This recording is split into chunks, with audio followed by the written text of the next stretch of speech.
Hey guys, it's Poochie. Today we're going to talk about the worst selling categories this month on eBay and elsewhere. So in other words, don't pick these up. Avoid the dead zones and protect your profits. So every reseller knows the thrill of finding a great flip and the disappointment of realizing you picked up something that no one is buying right now. The online resale market changes fast. What sold great last month can tank this month. Seasonal shifts, platform algorithm changes, buyer demand, and economic news all play a role. So to save your time, money, and storage space, I'm going to give you the worst selling categories this month across eBay, Poshmark, Mercari, Depop, and whatnot. If you see these items while thrifting, even if it's a good deal, leave them behind because they aren't selling. So let's get into it. I hope this helps you. Number one, out of season winter clothing. So heavy coats, wool sweaters, snow boots, ski gear, anything that screams cold weather, buyers are not stocking up on right now unless it's extremely cheap or highly desirable. Why it's dead? Well, there's a seasonal buyer shift that happens several times every year. There's also high shipping cost on those big winter clothing items. They're too bulky, and every reseller is dumping leftovers from the holidays. So hold it or store it until the cold season hits again. Number two, mass-produced fast fashion brands. Boy, that's hard to say.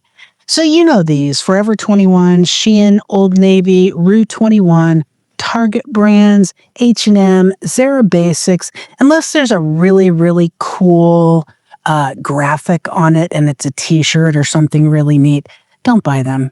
These items get almost no traction unless they are brand new with tags or they're trending virally. So why it's dead? Well, fast fashion is oversaturated. I cannot tell you how many Shein things, Old Navy things, and George, aka Walmart brands, I find at the thrift and at the bins. Buyers prefer quality during uncertain economic months. Competitors race to the bottom on price. That is definitely true. And skip it unless it's a standout viral style, like I was talking about the rock and roll t-shirts, the band t-shirts, something really cool. Three, oversized home decor. So large wall art, huge lamps, decorative mirrors, giant vases, basically anything bigger than what fits in a USPS box. Why it's dead? Well, our economy isn't that great, and people are really looking at shipping costs. Shipping is expensive. Buyers avoid breakables during postal delays, so during the fourth quarter, nobody wants their stuff to get broken by USPS because they're shipping so many packages. Local sales slow down this month. If it's a good thrift store find, that's great. If it's a good online flip for oversized stuff, just not right now. Maybe you could sell it on Facebook Marketplace because that's more local. Number four, common hardcover books, cookbooks, diet books, old business books, dictionary sets, encyclopedia collections. Why it's dead. Low demand, high weight, Amazon saturated, little to no resale value. The only exception, collectible first editions, rare prints, niche academic books, and also really obscure local cookbooks that are vintage. Number five, used electronics, missing parts or cords. Okay, so let's get right into it. VCRs, DVD players, stereos, remotes, cameras, anything incomplete. So here's why it's dead. Buyers are picky. Return rates skyrocket. Testing is required. And, we get a lot of stuff that has a really old looking cord that we're just, scared to plug in. Who wants to be electrocuted to sell an old boombox? Parts cost more than the profit. If it's not plug and play, skip it. Well, I mean, unless it's a Macintosh stereo system or something, then, make an exception. Number 6, common plush toys that are non-vintage. Target plush, Walmart plush, modern stuffed animals with no brand heat. Why it's dead? Well, it's super saturated.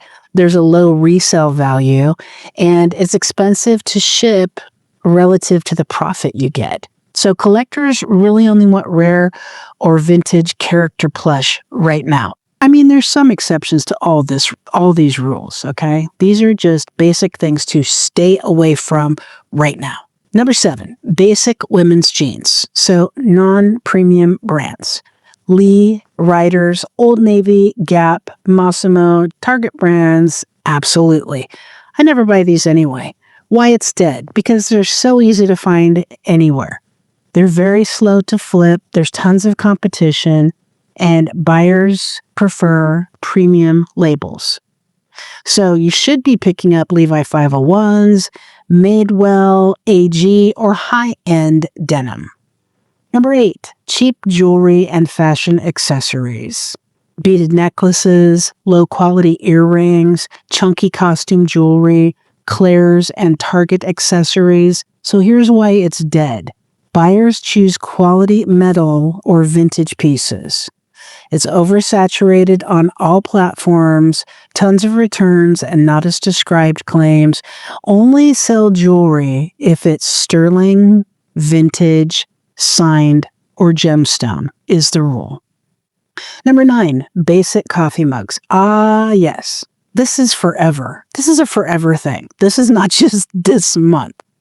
Names, quotes, generic sayings, not today, Satan, stuff like that. Novelty prints, Starbucks dupes. Here's why it's dead. They're heavy and they're cheap, and that equals not profitable. Thrift stores overprice them. Shipping breaks them. They are oversaturated beyond belief. There are too many coffee cups in our world. The exceptions are some Starbucks, some Ray Dunn early releases, vintage 80s to 90s character mugs. And let me tell you what we've done really well with obscure stuff. Like if you have a cup that is from the American Embassy in Pakistan or something like that, those sell. Number 10, low-end kids' toys. Dollar store toys, no-name brands, general plastic toys, random pieces. Why it's dead? Well, parents want quality or educational toys. Cheap toys break in transit. There is no resale value online. Sellers can't compete with Amazon prices. So you should be picking up Lego, Melissa and Doug, Magnetiles, Fisher-Price Vintage, or popular character toys. We sell a lot of vintage toys and have over the years, like old tin toys and Flintstone battery-operated toys. Those always are going to sell. Why these categories failed this month over all other months? Well, a few major trends are driving sales down. Seasonal shift. Warm weather equals buyers dropping winter gear and bulky items. And this, so far anyway, has been a pretty warm fall. Economic hesitancy. Well, people stick to essentials and proven brands when headlines get shaky. So they're only going to buy what is essential for them. Platform algorithm changes. Promoted listings shift, and new feed layouts favor trending categories and daily use items. So what should you pick up? This month, focus on items with proven high sell-through. Are you ready for the list? Let's get into it. Sneakers like Nike, Hoka, New Balance, Salomon. Vintage tees, band tees, Harley tees, Y2K tees, Affliction, Ringer tees, cool graphics. High-end jeans. Levi 501s are not high-end, but they are always desirable. Madewell, AG, Mother, GD Blue, tons of jeans. We actually buy Y2K brands like Junko is very, very hot right now. South Pole, Echo Unlimited, they sell. Sports jerseys. Sports jerseys always sell. Small electronics that work. That work is the key. Tools and hardware, beauty items, got to be brand new. A lot of people want them so they're not past their expiration date, or some have a batch code and the batch code has expired. It gets kind of tricky. Kids clothing, name brand, clean sizes 4 to 12. Kitchen items and plus size clothing in current styles. Plus size clothing, current styles, and brands are always, always good to pick up. So here are my final thoughts. One bad pickup can waste your time, money, and storage space.